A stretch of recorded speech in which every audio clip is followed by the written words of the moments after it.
Hey guys, welcome to my channel. I hope you're all having an awesome day.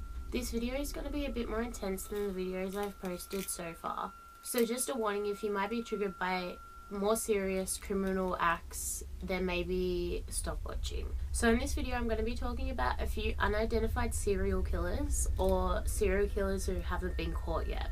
As I mentioned in my intro video, I studied law and I'm currently studying criminology, so this stuff is really interesting to me.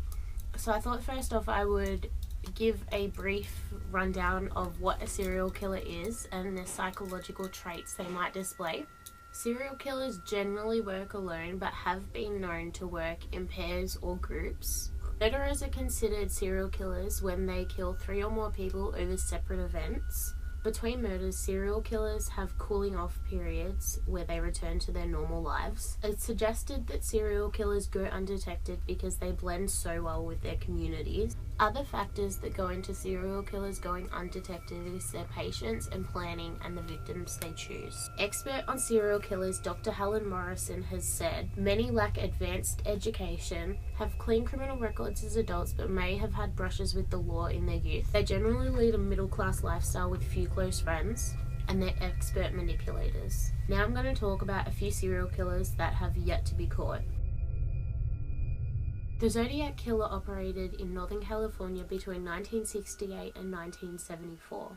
The Zodiac is believed to be responsible for at least 5 murders. He gave himself the name through letters containing threats that he sent to the police and the media. His first victims were 17-year-old David Faraday and 16-year-old Betty Lou Jensen. David and Betty Lou were shot to death on the 20th of December 1968. On the 5th of July 1969, he struck again. 22-year-old Darlene Farron and 19-year-old Mike Mojo were both shot. Mojo was wounded in the accident, but sadly Darlene Farron passed away. An hour after the incident, the Zodiac Killer contacted the Vallejo Police Department with information unknown to the public. Young couple Cecilia Shepard and Brian Hartnell were the next to fall victim to the Zodiac on the 27th of September 1969. Instead of shooting the couple, he tied them up and brutally stabbed them. Both victims survived until emergency services arrived, but Cecilia Shepard passed shortly after. After this attack, the Zodiac called the Napa police station to claim responsibility. The final victim known to be connected to the Zodiac is 27-year-old taxi driver Paul Stein. Stein was shot on the 11th of October 1969. At first, police didn't connect Stein's death to the Zodiac. This was until the San Francisco Police Department received a letter from the Zodiac containing a piece of Stein's shirt with blood on it.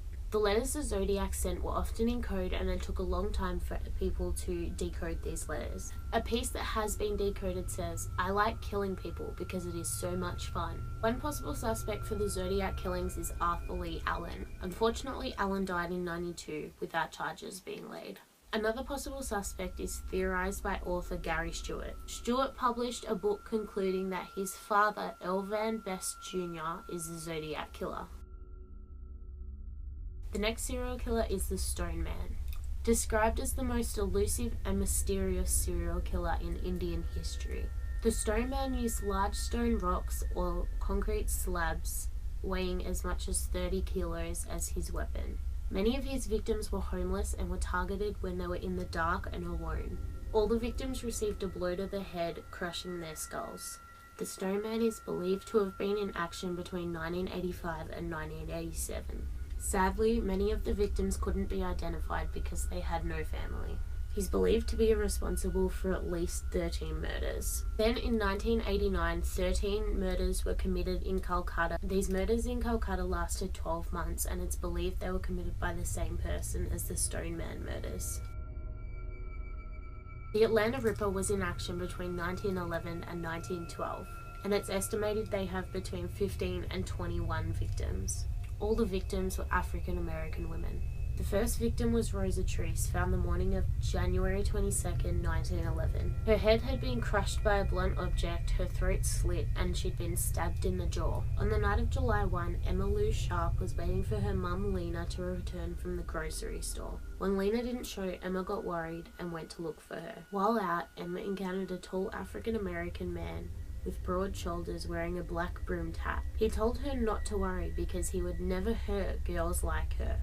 Then he stabbed her in the back. Emma managed to escape and survive, but later found out that her mother, Lena Sharp, had been murdered by the same man. Other victims include Mary Bell Walker, Addie Watts, Sadie Holly, and Lucy Farr. Most victims were young and of the working class. Several victims were nearly decapitated or had their skulls crushed. The Honolulu Strangler is believed Hawaii's first serial killer. Believed responsible for the deaths of 5 women between 1985 and 86. He would tie his victims' hands behind their back, rape and assault them, and then strangle them to death before dumping their bodies. The Honolulu Police Department had 27 officers on the case, and they interviewed a number of people in relation to the crimes. One woman came forward and identified a suspect who she saw with a victim the night they died. This woman, however, didn't want to be a witness because she was afraid that the strangler had seen her. Police issued a $25,000 reward for any information regarding the case. This reward has never been claimed. The main suspect to the crimes is suspected to have committed the crimes after having fights with his girlfriend. This suspect did polygraph tests and failed, but was released due to insufficient evidence. The suspect then moved to the mainland and died in 2005 without being convicted. Victims include Vicky Gale Purdy, 25, Regina Sakamoto, 17, Denise Hughes, 21, Louise Medeiros, 25, and Linda Pesky, 36. The Freeway Phantom operated in DC for 16 months between 1971 and 72. It's believed to have 6 young black victims aged between 10 and 18. He would sexually assault and strangle his victims, and sometimes kept his victims captive for days. He would dispose of his victims' bodies near local highways. It's theorized the Freeway Phantom may have lived in Congress Heights. One suspect was Robert Askins, but he died in prison before any convictions.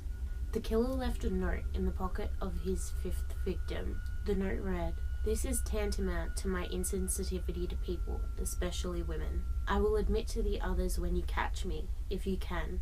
Freeway Phantom." Victims include 13-year-old Carol Spinks on the 25th of April, 1971, 16-year-old Darlena Johnson, 18th of July, 1971, 10-year-old Brenda Crockett, 27th of July, 1971, 12-year-old Ninamisha Yates, 1st of October 1971, 18-year-old Brenda Woodward, 15th of November 1971, and 17-year-old Diane Williams, 5th of September 1972. Robert Askins, aged 58, was charged with abducting and raping a woman. He was considered a likely suspect because of this and his history of violence against women, and his innocence until he died in 2011. Thanks for watching, guys. I know this video was a bit heavy, but I hope you enjoyed it. Please subscribe and I'll see you in future videos. Bye!